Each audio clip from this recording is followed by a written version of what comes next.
Hello everyone, my name is Valor, and today I want to talk about one of the stranger concepts in Jujutsu Kaisen and shonen as a whole. Megami Fushiguro, a Jujutsu sorcerer trained under Satoru Gojo, tells us that cursed energy is born from the negative energy that flows out of people, the result of a curse. These negative energies consist of things like pain, humiliation, and regret, which all culminate together to form what is known as a cursed spirit, essentially a ghost or poltergeist. This cursed energy is a volatile power system that makes it such that only a curse can exercise another curse. Curses are an image of fear shared by the masses, such as urban legends, famous ghost stories, and yokai, and as previously said, curses themselves are just walking cursed energy, which means that the energy that leaks from humans could potentially be the fear of a concept, say of having a fear of spiders. That fear is what becomes a cursed spirit, as with this catfish example. Its abilities directly derived from the fear people had of it, although some others would say that cursed energy is created simply from an energy system like chakra or ki. Both of these are fine, and I'll let you decide which is more accurate. I mentioned a moment ago that curses can only be exercised by another curse, and what I meant by that was that curses can only be exercised by another curse, or what is known as a Jujutsu sorcerer, a human who has learned to control their cursed energy. Cursed energy itself though has certain properties attached to it that can make it stronger or weaker depending on who is using it. It's taught to Yuji Itadori pretty early on that a sorcerer needs to be able to control their emotions to be able to manipulate their cursed energy without it leaking out of them. This is why Jujutsu sorcerers do not create curses, and this fact alone has caused multiple divisions in ideals on how the world should be, from someone like Geto thinking all humans who are not sorcerers should be killed, to Yuki thinking we should eliminate cursed energy entirely, or even Kenjaku who thinks we should actually optimize cursed energy. There are many divisive opinions on how cursed energy should be treated within Jujutsu Kaisen.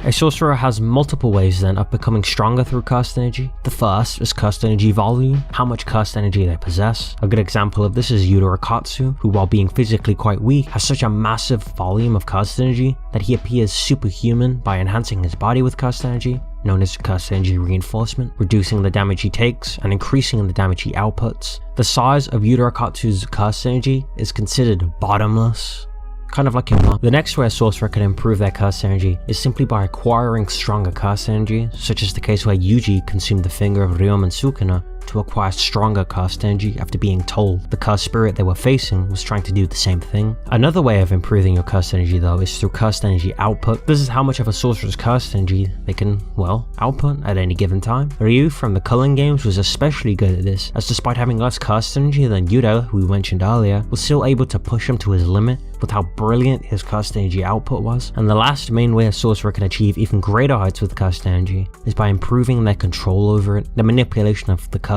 energy within them. Yuji is a perfect example of this, as despite having pretty low amounts of cursed energy, is capable of manipulating it to such degrees that he can go toe to toe with people far greater in volume and output than himself, such as Hanami or Mahito. Yuji was even capable of mastering the Divergent Fist, which was considered bad manipulation, but extremely confusing. Yuji is able to still control his cursed energy properly, but also implements the benefits from Divergent Fist at the same time. All this is to say that cursed energy is extremely precise, and there are multiple ways of utilizing it. Cursed energy itself even exists on an atomic level, so there really isn't an end to just how well you can control it. Even just knowing more about cursed energy can lead to becoming stronger, as performing a Black Flash, which is applying cursed energy within a very small window of time, allows the user to understand the core of cursed energy, and the difference between those who have not performed it and have is said to be that of heaven and earth. The complexity of cursed energy continues though, as it can be flowed into what is known as a cursed technique, something inherent to each sorcerer that allows them a specific and mostly unique ability. I won't go into too much detail here due to the vast amount of different cursed techniques and their functions,